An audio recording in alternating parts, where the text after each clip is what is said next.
The process for achievement in life is being, then doing, then having. So you had to step into the being first. And now the more you do that, now you're building up your own resume.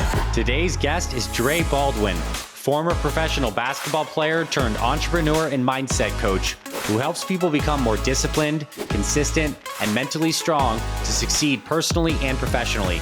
I set goals every month. I set goals for the year. I set goals even longer than that, 5 years, 10 years, lifetime goals. How much does the idea of faith play into mental toughness, and what does faith mean to you? The people who make big change in our society and in life, they're the people who have the highest levels of initiative because they are applying faith instead of faking it until you make it and pretending to be Kevin Durant or Tiger Woods or Serena Williams. Instead, become the best version of yourself by borrowing confidence from that other person and then applying it to you. So now, again, you can watch your own film instead of watching his film.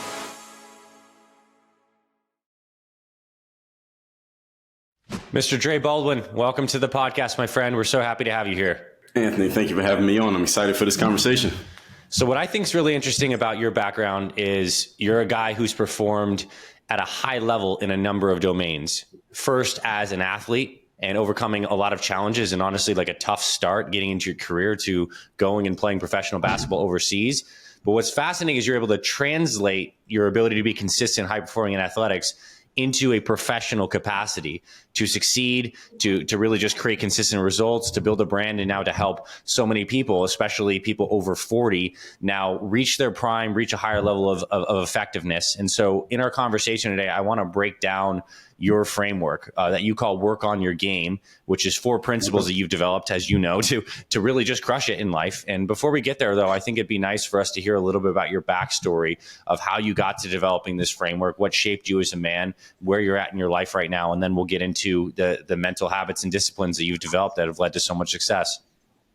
Sure. Well, I appreciate it. Hopefully I can live up to that layout there. So my background, as you said, as an athlete, I only played 1 year high school ball because I just got around to basketball pretty late. I always played sports, but basketball was like the last stop. 1 year high school ball, walked on to play Division III college ball, played in college, but at the Division III level. It's not like you got a bunch of pro teams knocking down your door coming out of that level. So my first year out of school, I worked a couple regular gigs, worked at Foot Locker, I worked at a gym selling memberships. And then a year removed from college, I went to this event called an exposure camp, which is basically like a casting call for athletes. Played pretty well there. I leveraged my performance there to go and basically sold myself to find an agent to represent me. The agent, I found one agent to represent me out of a bunch who I reached out to about 60, found one. He decided to sign me. He got me signed to my first contract. That's how I started playing professional ball. And this is in 2005 to give everybody a timeline here. Now, that same year, I took the footage from that exposure camp and I put it up on this new website called YouTube. And that's where I started to kind of get myself known online because that's how I started to build an audience. And this was all basketball players. So my audience and my content was all just basketball related stuff. And then after a few years, maybe about 2009-ish, those players started asking questions about the mindset behind what they saw me doing, because obviously they knew I could play. And I was already teaching them, hey, here's how you dribble, here's how you shoot, here's how you practice. But they wanted to know the mentality behind it, because a lot of players, even though they had the ability, the mentality was still lacking. So they weren't able to apply the ability they were learning from me in the actual games. Mm-hmm. And that's when I started talking about things like discipline and confidence and mental toughness and initiative. And that became the foundation of work on your game, because what happened, Anthony, is a bunch of people who were not athletes started seeing the mindset stuff I was putting out and telling me that, hey, this stuff applies to me and I don't even play sports. So that's how I knew how I would transition from having a sports audience to a everybody else audience. Mm-hmm. And that's pretty much how we got here. And since 2015, when I stopped playing, that's what I've been doing full time. That's awesome. And I can't help but smile because this conversation is just so relevant to our Fit Father and Fit Mother communities. Because if we look around at people who are trying to get healthier, to lose weight, to exercise, it's not that they lack the information. It's all about lacking the application or struggling with mindset, consistency, discipline, cravings. So as we go through this conversation, everyone listening, I want you to be thinking about your own challenges professionally, but maybe even with your own health. And as Dre breaks down his frameworks and how they apply, like start to think about where your gaps are and what you can fill in. That's what's going to make this conversation so useful for you. And I just want to, before we get into the framework, I would just want to brag on Dre one more time. I mean, this man has written 33 books.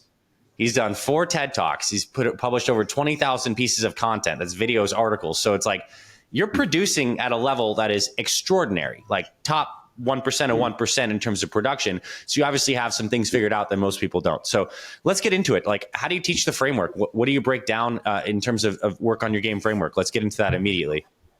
Sure. So our full framework is based around mindset, strategy, systems, and accountability. But where it started was just the mindset piece for athletes. So you want to talk about the mindset part? Yeah, let's go in that.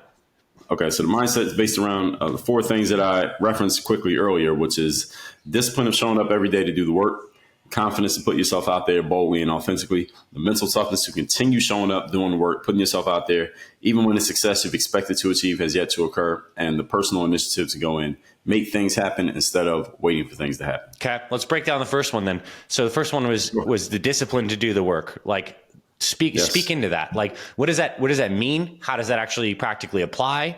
Like, how does one create discipline? Like, just talk about the concept of it, I guess. Yeah, discipline is the most important aspect of everything that I do, and is the most important aspect of anything. If I'm working with someone, discipline is the most important part of what we're going to do together. Even though someone may come to me, Dre, I want to make more money in my business, or I want to finish writing my book, or I want to launch a podcast, whatever.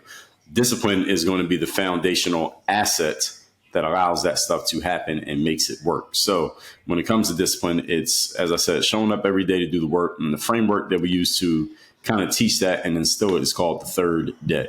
And the 3rd day is all about how you show up and give your best effort when you least feel like it, even on the days when your energy is lacking, you're not really feeling like it. Maybe you had an amazing day the day before, you're trying to fight against complacency, or you had a terrible day the day before, and maybe you're just trying to get yourself, you're trying to light the fire all over again. So the 3rd day is all about those days when, again, you're not really feeling like it, but you have to deliver anyway, because the definition of a professional is a person who shows up and delivers every single time, regardless of how they're feeling. That's how we define it.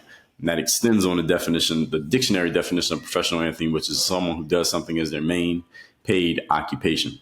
So the discipline is a huge part of any successful professional's life, because none of us always feel like doing the thing that we have to do. Mm-hmm. I'm sure in your practice, there are times you don't feel like doing what you need to do, whatever the job may be, whether it's recording the show or anything else you do in your business. And it's the same thing in the sports world. There are days we don't feel like practicing. There are times maybe you're not even feeling like playing in the game, depending on who the game is against. Maybe the other team's terrible. Maybe you're not getting enough playing time, whatever the situation may be. There are always times we don't really feel like showing up, but the true professional must show up, and they have to show up as if they're really excited to be there. So you look at the top professionals performing in anything, I'm sure they have days that they don't really feel like working, but if you watched them, you wouldn't know which day that was based on following their energy. Yeah. That's what discipline is about. So does that mean we've made a commitment to something like ahead of time and we just stick to that?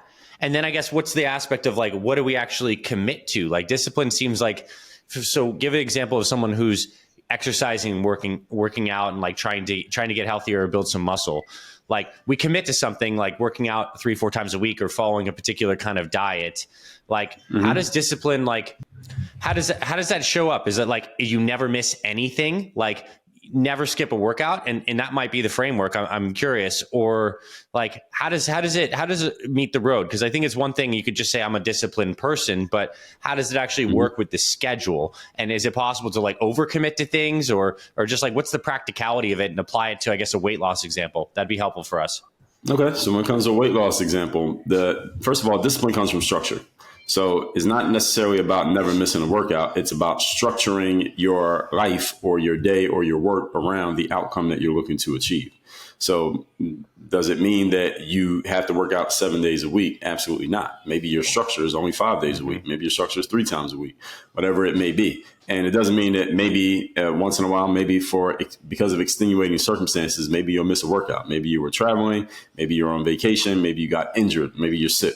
Whatever the situation is, the good thing about having a structure is that even when you jump off of the structure, you can jump right back into it. Sure. So it's easy to get back on track, even if you happen to fall off track. That's the most important part of the structure that produces discipline. It's not that, because we're humans, right? And human beings are not perfect. And all of us is going to have a time that we may slip off, some may more often than others. However, when you have a clean process, it's so easy to get back to it. That's the most important part. Yeah. Not that you never slip, but that you can get back. Yeah, that makes so much sense to me, because it's one thing to have a high level of commitment, but that commitment needs to be in the container of like a structure that works and makes sense. And it's not about being perfect, but it's about being really, really consistent. So speak to me about, like, let's say I'm a type of person that committed to 3 days a week working out at 5 a.m. And that's early for me, let's say. And it's Wednesday, and this is my second workout of the week, and I just don't feel like it. Like, alarm goes off, and there's no extenuating circumstance that means that, like, that was preventing me from really working out. It's just like there's mental resistance. Like, what do I do in that moment to actually apply that discipline to get into the exercise in the gym? Like, is there anything I do with my mindset, my mentality? Like, how do I get in there and make sure I blast through that resistance? So at that moment, you're saying you're still laying in bed, or where are you? Yeah. Like, I haven't even moved yet. Like, I know it's a workout. Alarm goes off. I have the ability to snooze right there, and I absolutely don't feel like it. Like, what happens? What do I do? How do I make sure that I show up and stay committed in that moment of weakness? Well, you get up and you get dressed and you go to the gym. That's the short answer. The long answer is you get prepared for this ahead of time, because these are the third days. That day that you just described is what we call the third day. All right, that's the day when the novelty's worn off, the newness of the situation is gone, and that's when you realize, hey, this thing that I signed up for here is not one big party. Mm-hmm. It's not all fun and games, and there are going to be some days that you don't feel like doing the job. And this right here, the decision that you make in that moment, is what separates those who actually reach their goals from those who don't. Mm-hmm. Those who get close but they don't actually reach it. So when you know that that's coming, and that's the reason why we have the third day, is not that some drill sergeant is going to show up and scream at you till you get out of bed. It's knowing ahead of time that you're going to have these days, so that when it happens, it's easier to deal with. Mm-hmm. What I found, and I've heard a lot of people say this, is that when you put a label on something, it's easier to deal with it than when it's existing, but you aren't quite sure how to put a finger on it. So when you put a finger on the third day and say, okay, there's going to be a day somewhere in here. Let's say your personal trainer is talking to you. You just signed up for 30 sessions. Somewhere around session number 8 or 9, you're not going to feel like it, and alarm's going off, and you're thinking about grabbing your phone and just texting me and saying, I'm not coming. All right, that day is going to happen. So when that day happens, I want you to remember that I told you this was coming, yeah. And I want you to get here anyway. Yeah. That's the day that I'm going to need you to do more than what you need to do today. Because today, we're talking in the first session, you're excited because you signed up voluntarily. You want to do it. You want to get in shape. I got you all excited about what I'm going to help you do. It's about day 7 or 8. You're going to feel like that. That's the day that I need you to use a little bit of your own energy and run off your own energy just to get here. Mm-hmm. And I'll take care of things from here. But I can't do everything for you. You have to get out of bed. So as long as we put a label on it, it's much easier to handle. That totally makes sense to me. Just being aware that when that happens, you can label it. I would say, from my personal experience, also remembering how good it feels on the other side of that. Like, especially on those days where you don't want to go, and then you go and you get it done. You're like, I feel fantastic. I'm so glad I did. And then the other thing that really feels motivating for me is just every time you make a commitment, you're really putting your integrity on the line with that thing. You've created a container of your own integrity. And if you don't follow through with that, you're like weakening your word in that sense, your word to yourself. And I think that's a huge aspect of why even the smallest things end up being huge things, because that's your ability to follow through on anything. I'm sure you agree with that. Absolutely. And the integrity that you have with yourself is really about building that trust in yourself. Mm-hmm. And that trust that you build in yourself is based on whatever you tell yourself you're going to do, you actually following through and doing it. And it leads right into, I'm sure, where this conversation is going next, because discipline creates confidence. Yeah. The more disciplined you are and the more consistent you are at honoring your own word, the more you believe you. Mm-hmm. And all confidence is a belief in your ability to do something. So the more you can stick to your own disciplines because you have a structure to follow, it actually lends itself to you being a more confident individual. Yeah. And just for everyone who's catching up to this is the second part of the framework. Discipline, first we've talked about. Now we're moving into confidence. And what I think is kind of like, just ironic's not the right word, but just it's how it is. In the beginning stages, when you're starting to build discipline and you're doing something new, you probably have the least amount of confidence. So like, that's why it's so vulnerable to like start something new, because you're kind of fragile. But as you flex that discipline, you gain this confidence. And that confidence probably feeds back into the discipline and then leads to more consistency. So it's like these things really feed into each other.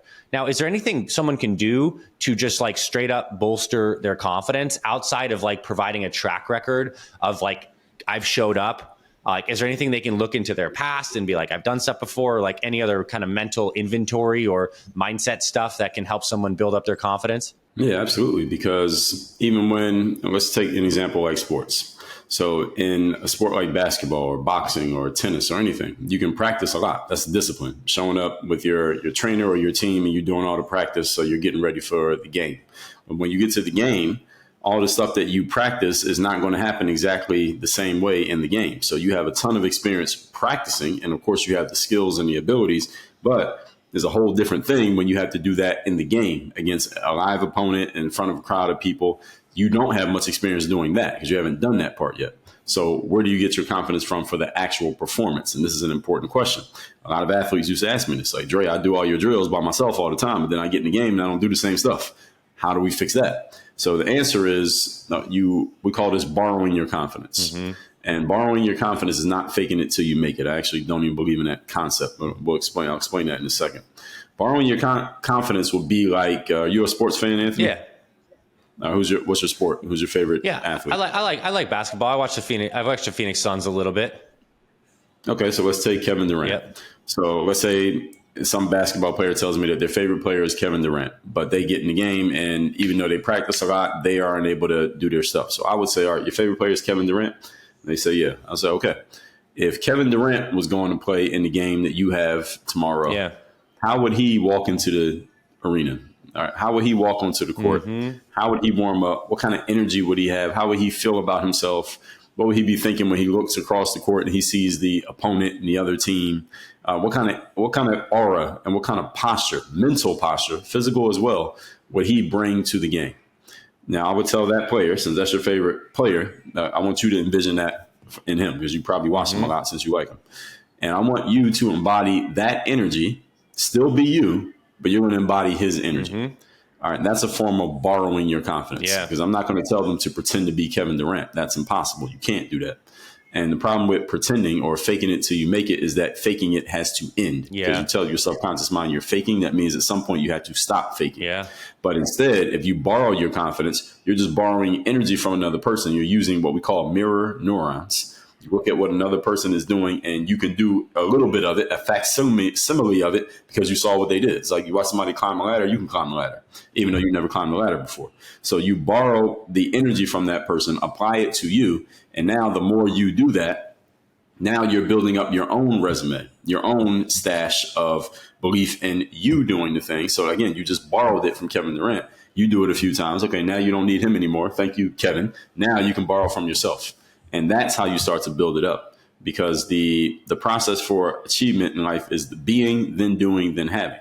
So you have to step into the being first. So instead of faking it until you make it and pretending to be, let's say, Kevin Durant or Tiger Woods or Serena Williams, instead you become yourself, the best version of yourself, by borrowing confidence from that other person and then applying it to you. So now, again, you can watch your own film instead of watching his film. Yeah, that's powerful.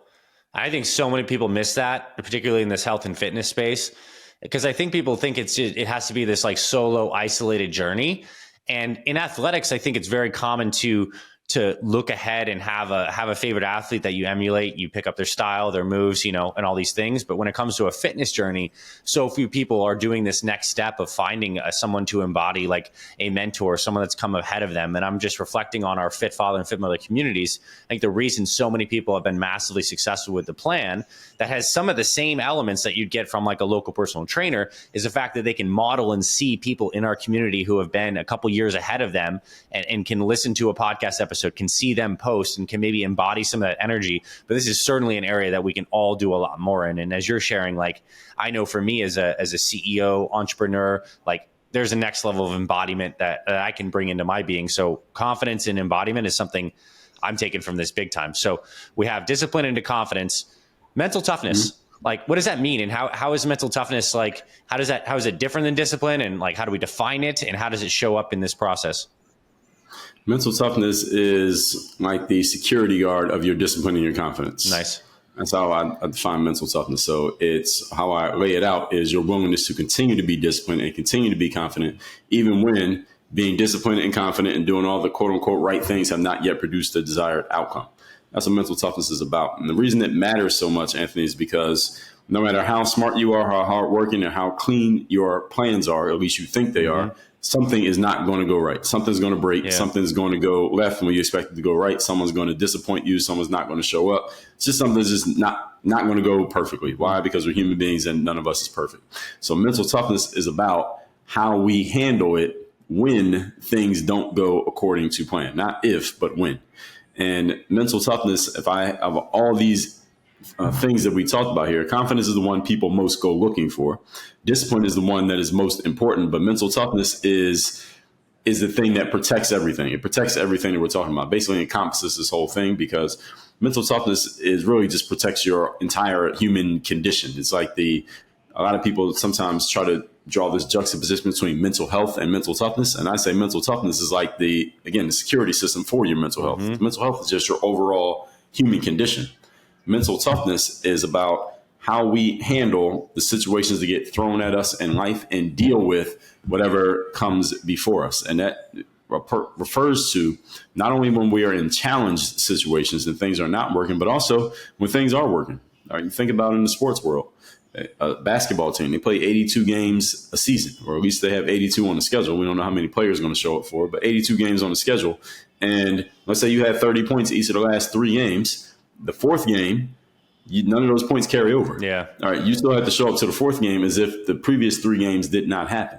And it's the same thing in business. Let's say you closed great deals the last 3 days. That has nothing to do with what you're doing today. That has nothing to do with the sales calls on the calendar today. You still have to show up and close those deals. So mental toughness is especially important once people start to get to higher and higher levels of achievement, because we tend to relax and take our feet off the gas pedal and rest on our laurels when we are winning. But the highest level performers are never satisfied with what they've achieved. They're always looking to push themselves further. As long as there's a game on a schedule, metaphorically speaking, they continue to show up as if they haven't achieved anything. Yeah, let's speak into that a little more, because I think that in my life experience and perspectives, it seems like there's a couple ways to become mentally tough. It seems like there's maybe the Michael Jordan or Kobe mentality of just like there's an inherent draw to this greatness and a massive competitive nature that you always want to keep on pushing the bounds, and that can keep you tough because there's an aggressive pursuit of growth and competition that can lead to a mental toughness, and honestly building up your ego where you think you're like the greatest. I also think there's an avenue to mental toughness on the other side where it can honestly come through a degree of softness and play, where there's some people who just don't take things quite as seriously in terms of the emotional weight they carry. They still execute, but they have a lightness about them where if something happens, it's not the end of the world. They can kind of roll off their shoulder and they can get back into this more play, growth mindset, flowing mentality. So just with these couple ideas, I'd love for you to kind of just, expand this out and give your perspective on what I just shared. As far as continuing to push for success, well, I guess these seem like a couple different ways to become mentally tough. You can be mentally tough from a perspective of that kind of badass, really I'm here to perform. There's always another day. There's always another level. And it seems like there's another way to become mentally tough through I guess a little more of a softness, by just not taking things quite as seriously, where showing up and it's not oh my gosh, I got to close another deal. It's almost like that childlike closing deals is so fun. I'm so excited that I get to do another thing. And that would keep you tough if there was a hard situation that happens, because you feels like it's all more play. It seems like there's a hardness and a lightness, and they both lead to a mental toughness. And maybe that's just someone's personality about which avenue they choose. But or maybe you don't agree with me whatsoever about this kind of duality of through mental toughness. I'd just love for you to speak on it a little bit more. Yeah, I think it's a combination of a person's personality and their internal makeup. And it's also depends on the situation, because the same person could be full speed ahead, foot on the gas pedal in one aspect of their lives, but in another aspect of their life, they're not taking it so seriously when things are not going that great, but it doesn't destroy them. Yeah. Either way, they don't get destroyed by things being off. Yeah. But on one side, they're looking at it as I am not destroyed by things being off because I'm going to double back and I'm going to come back tomorrow and I'm going to make up for what didn't work today and win anyway. And then another aspect of the same person, they can say, okay, well, I'm not thrown off by this not working because I'm not so bought into the outcome here anyway. I'm just enjoying myself. I'm having a good time. I'm going to do my thing.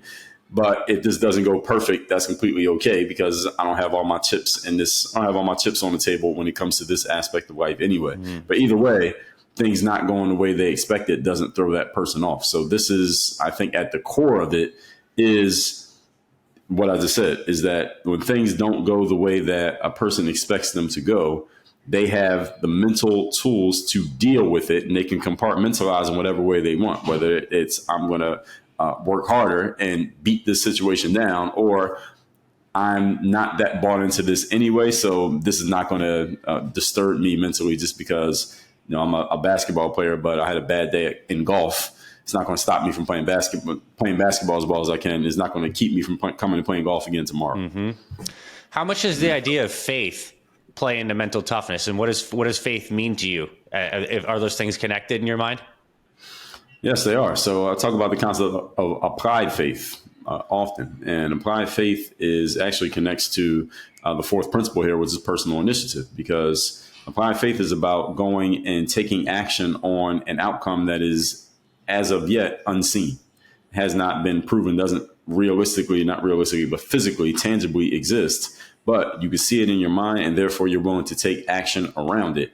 And that's where applied faith comes from. The only time and the key asset, let's just say, in order to utilize applied faith is personal initiative, because initiative is all about starting something, taking the lead, moving first before something or someone forces you to move. And if you are a leader and you're a person who's ambitious and you want to be successful, you utilize your applied faith. And because you see an outcome before it actually exists, you are willing to take initiative on that thing, which usually means putting something on the line, putting yourself on the line, your ego on the line, maybe your money on the line, your energy, your time, your focus on the line, because you see something that doesn't exist yet. And usually the game changers, the people who make big change in our society and in life, period, the leaders, they're the people who have the highest levels of initiative because they are applying faith behind, again, a vision, not behind something that you can hold in your hands. Yeah, for sure.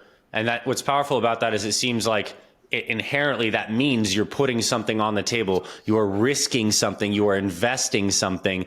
And I see That's right now we have a culture of just like information shallow is everywhere. Shallow commitments are everywhere. People are not really investing. They're doing tiny dabbles of attention all over the place. And that seems like that's the antithesis of this personal initiative and investment, where it's like, I believe in this. This is deeply important to me. I'm going to actually really give a lot of myself and risk myself into a very focused area. Does that ring true to you? Yes, exactly. And that's usually, you find a high level of personal initiative in entrepreneurs, because as an entrepreneur, you're starting something that didn't previously exist. And you're also saying, you're applying faith behind your own ideas and saying, these things are out here, but I think my idea is better than what currently exists, than the incumbent ideas. So usually in entrepreneurs, you'll find a ton of applied faith, even if it ends up not working. But you can't take the first step if you don't believe you have something that's better than what already exists. Throughout your year, Dre, do you have like a regular check-ins or resets? I know there's like New Year's resolution time, but there's also probably some people that run their years on like 90-day calendars or check-ins or little bumps and stops along the way where you get a chance to like check in, collect, maybe recommit to personal initiative. Like, is that a part of your personal performance flow? And do you advise that for your clients? Absolutely. And I don't even wait 90 days. It's every 30 days. Nice. So I set goals every month. I set goals for the year. I set goals even longer than that, 5 years, 10 years, and lifetime goals. And I keep a list, or not a list, but let's say a document, like an Evernote document of just reminders, things that remind me. So I might see a nice quote in an article that somebody sends via email, and I'll screenshot it and cut it out, put it in my Evernote folder. And I look at that folder, look at those folders. I'm more than one. I look at those every day. Not every single one of them, but I'll just scroll through and pick the one that I need to look at that day, or even in that moment in the middle of the day, just reminding me of things like what you just said, of goals, of having a sense of urgency, of understanding that we have a limited amount of time here on this planet. And because I take that stuff in so much, it comes out of me. So that's the kind of stuff that I talk to my audiences about. I mean, that's not the only thing I talk about, but it comes out of me because I take it in so often. That makes sense. It's almost like that's your mental diet, right? You're just being very intentional about what goes into your mindset and those reminders that keeps you That's on right. purpose, and then obviously comes out. So I think it kind of, this moves me to a fun direction, because I want to talk a little bit about how you apply these concepts as a parent with your kids. You know, I hear some kids running around in the background, so I know you have a fun house with these some young ones. And how do you teach your kids and instill these values and principles into them? Like, how does it show up as your parenting philosophy? Well, there's only one of them. He just makes a lot of noise. He's only, Nice. he's only 18 months, so he's not quite able to absorb a conversation like this one just yet. But when he does, he's going to read all these books you see behind me. They're going to be his assignments. And I got plenty of material I'm going to give to him, and then we're going to sit down and have conversations about it. So two things I said I'm going to make sure my kids are going to understand from very young ages is personal development, and they're going to understand personal finance. Anything else they choose to do is their choice, but those two are mandatory. Yeah, I think that's really great advice, and I'm excited for your son, because he's going to get a really powerful upbringing with the context of everything that you embody so powerfully. Let's talk about technology. Like, I feel like that's honestly seems like it's a massive tool, but also a stumbling block for many people to achieve what they want. On one end, we have these platforms that you can access any amount of information, you can publish things that can reach millions of people. On the other hand, is when we walk around outside, we see people like zombie necking down on their phones and just completely distracted, and like it's like their life force is being sucked out by like consumption. Whereas like you are the opposite of that. You are a creator, and it seems like you're like guarding your energy and then channeling it in very intentional ways. Speak into what you see with tech and phones, and like how that's either helping or hurting people. And I think that'd be really valuable for all of us. Great question. So I absolutely do see that all the time. And I always get I don't know what the word is. You maybe can supply me the word, but when I'm walking outside and I see somebody walking by and they're looking down at their phone, so much to the point that they don't even look up and see who the person is that they're walking past. I'm like, this person is putting themselves in a very precarious position, because what if you never know who you're walking by? You never know who that person is, what they might be planning, what they might be about to do. And you didn't see anything, and they're completely oblivious to it. I can be walking somewhere and someone will be, you ever had somebody almost walk into you because they're looking at their phone, not looking? And then when their peripheral vision, they notice there's a human coming, they still don't look up from the phone. They just go around you so that they don't walk into you. I'm like, this person they have a very low level of awareness. And what I find is the most successful people, Anthony, are extremely aware. They have an extreme level of awareness. They're noticing what's happening around them. They're very perceptive, because us, especially as creators, we have to be very aware and perceptive, because if we're not aware and noticing what's happening, then first of all, we're not going to have any ideas, because eventually we're going to get to the bottom of our own mental wells, and we're not going to see the opportunities right there in front of us. And the most successful people are opportunists. We notice opportunity in places that other people simply don't notice, because most people are not paying attention. They're blind to the opportunities in front of them. And I think I forgot, what was the word you said? Like the zombie? Yeah, they're like a zombie necking around. But yeah, I see it. They're like being sucked in. Right. Zombie necking at the phone it's like a microcosm of people just being unaware. Yeah. And all they're paying attention to is what they see there on those devices. So answering the rest of your question here, I'm the type of person who I always tell people that you want to produce more than you consume. Yeah. That doesn't mean that you don't consume. I have to consume, because with as much as I produce, again, I'm not coming up with all those ideas by myself. So I have to read, I have to listen, I have to watch, I have to pay attention, I have to notice things. And then I have to play around with the things that I notice in my own head, so I can come up with my own angle on why I want to talk about that thing. But at the same time, my output is going to be most of the time is going to be more than my input. And anytime I'm taking in more than I'm consuming, that's only because I'm loading up to do a whole bunch of output. So when it comes to the technology, especially with social media, I've said this to my audiences, and I don't think the social media platforms won't let this content get seen. Not this one, but the one where I said it was that people don't even understand how social media works. So they never really think about it. But social media is based on monetizing the time and attention of the users, and we don't get to participate in the financial upside. Right? They make money by charging the advertisers. The advertisers make money because they get to sell their stuff, and we are the product. We create all the content. We're the product, and we're the reason that they can charge, and we're the reason that they can make money. So doesn't mean don't use social media. I use social media a lot. We post on social 7, 8 times, 10 times a day, but I use it as a producer, not as a consumer. For sure. I love that. I want to ask you in just a moment about like your daily routine and some of the stuff that you do, incorporating fitness with productivity, with family time. Before we get there, I just want to comment. I think it's fun whenever I go on, let's just say YouTube or Facebook, like now knowing how the algorithm works, I look up into like the little shorts that they're trying to show me. And then I just look at it. I'm like, what does the algorithm like think it's trying to hook me? And it's like in the top 4, it'll be like maybe an attractive woman, an old friend I haven't connected with in a while, maybe some like hobby or sport thing I'm interested in. It's like they're like fishing for 4 hooks for my attention. And so even just becoming aware of what that is and not getting sucked in, I think is very helpful. And then you can see where these attention hooks are trying to grab you. And once you're aware of that, you don't merge with that as much. I'm opening YouTube while you're talking, seeing what they're showing me. Yeah. But I never click on these, so they just keep changing them until they find something. They don't know. The algorithm has like no idea. We have no idea what this Dre guy likes, but he produces a lot of videos. Maybe they'll show you your own videos. Yeah, sometimes my own videos come up. I bet they're like, Dre's going to click, at least I'll click on his content to see how it's doing. Right. Even on Instagram as well. Instagram is even crazier. Yeah. All right. So what does a day in your life look like? How do you weave in your fitness with your productivity, morning, evening routines, even get down to your nutrition? As granular as you can be, I think it'd be very helpful for us to hear about your life in that way. Sure. So I'll tell you the easiest part first, which is from 8 o'clock to 5 o'clock. That's my work time. And that's not always the same because this conversation right here doesn't happen every day.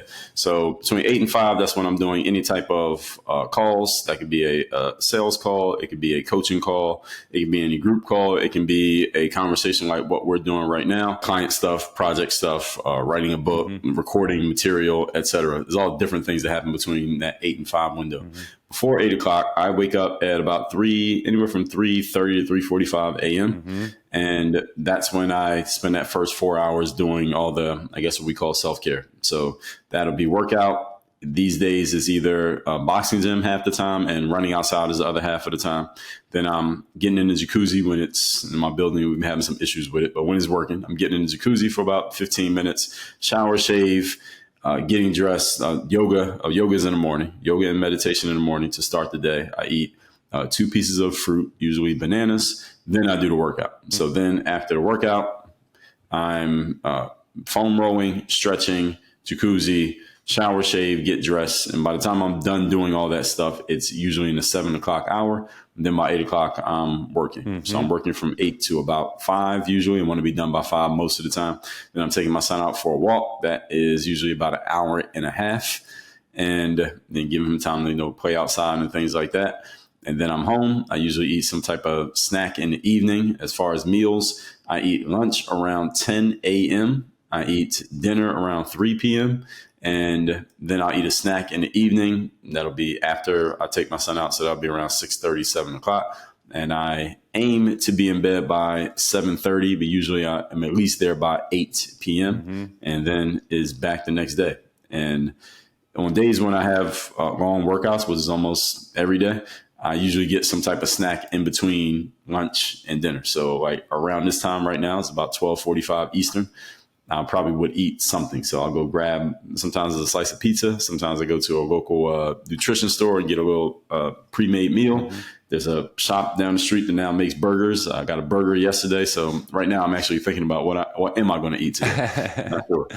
Got it. And do you have breakfast? Yeah. I missed that. I know you got the fruit before you work out. Do you have anything between then and lunch?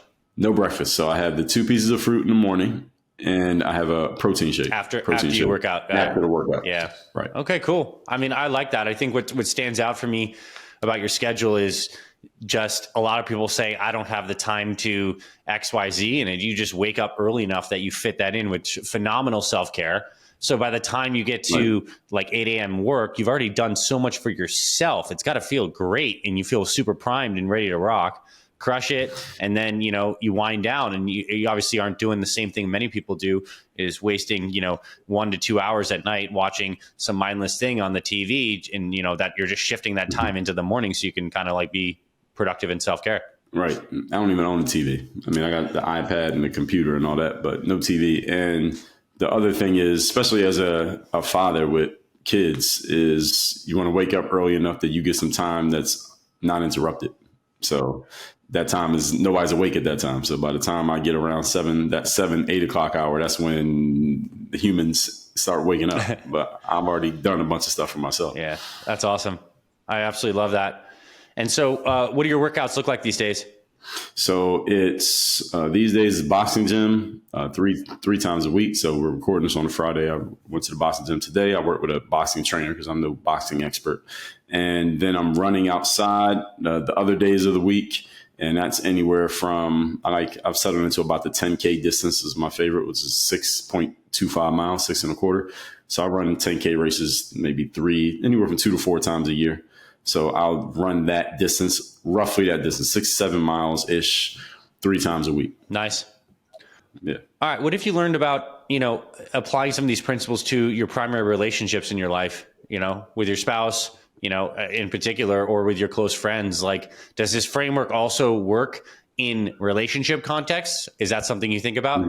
That is not something I think about. I don't think it would. I think if I tried to apply this in my personal relationship, I don't think it would go too well. I think I probably tried it and it didn't work, and I didn't do that anymore. So no, I don't apply it in my personal relationship. But with people who I work with as a coach, I've often been able to help them navigate things, albeit I'm only talking to one side of the relationship. I'm only talking to one person, and they're telling me what's going on.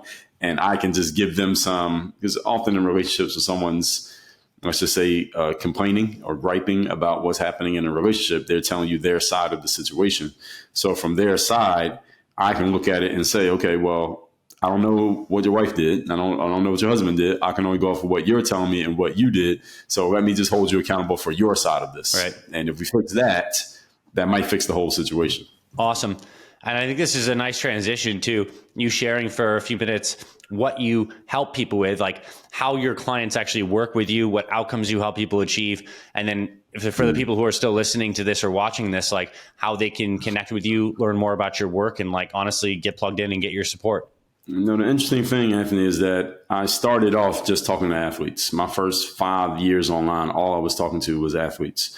Then from about 2010 on, I had a very mixed audience of professionals, entrepreneurs, and athletes.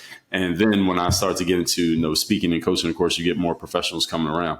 As far as what we do now, our biggest focus is Work on Your Game University. That's where we do all of our coaching, consulting, speaking programs, et cetera. And we have a very eclectic audience of people. So we have people from the military. We have finance people. We have brick and mortar business owners. We have a new person that has a food truck. We have people who have a health business down here in South Florida.